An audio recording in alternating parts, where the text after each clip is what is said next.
Hello, I'm Alan Harris at Harris Divorce and Family Law. In this video, I'm going to discuss the process of filing for divorce. When we have a client who wants to file for divorce, the first thing that we do is draft a petition for divorce. The petition for divorce is filed to start the case. In the petition, we will include the names of the parties, the date of marriage, the date of separation. If there are children, we will include the names of the children. After we have drafted the petition, we will send it to our client for our client to review and to sign a verification so that we can attach it to the filing. In the petition for divorce, we do not specify the dollar amounts that are being sought or how specifically we want the property to be divided. Once we have an approved version of the petition, we file it, and we will get a stamped file copy back from the court. Once we receive that, we can provide it to the opposing party. Generally, we will send the filings to the opposing party with a letter and an acknowledgement of service. If the opposing party acknowledges service, it alleviates the need for the party to be served by the sheriff or by a process server.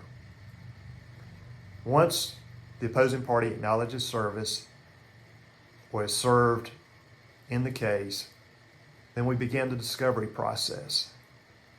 During the discovery, we seek to find out information and documents regarding the financial situation and income of the parties.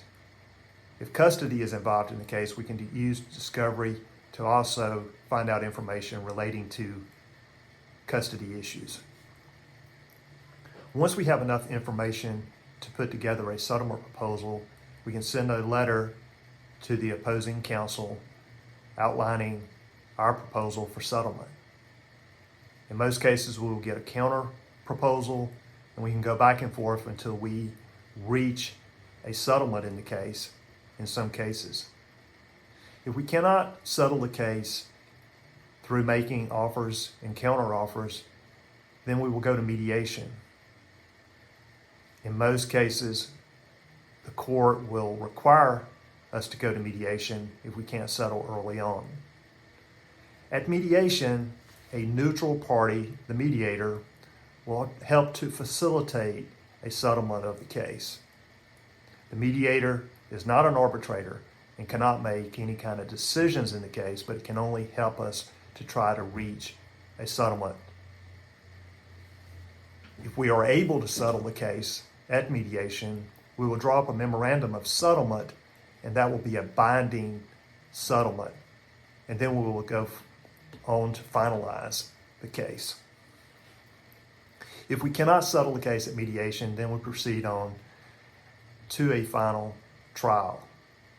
But at any time during the process, we can continue to negotiate and sometimes settle the case right up to the day of trial.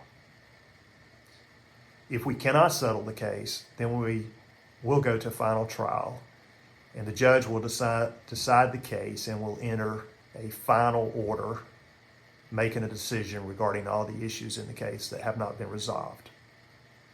If you have any questions regarding the divorce process, please feel free to give us a call or contact us through our website, harrisdivorcelaw.com. Thank you.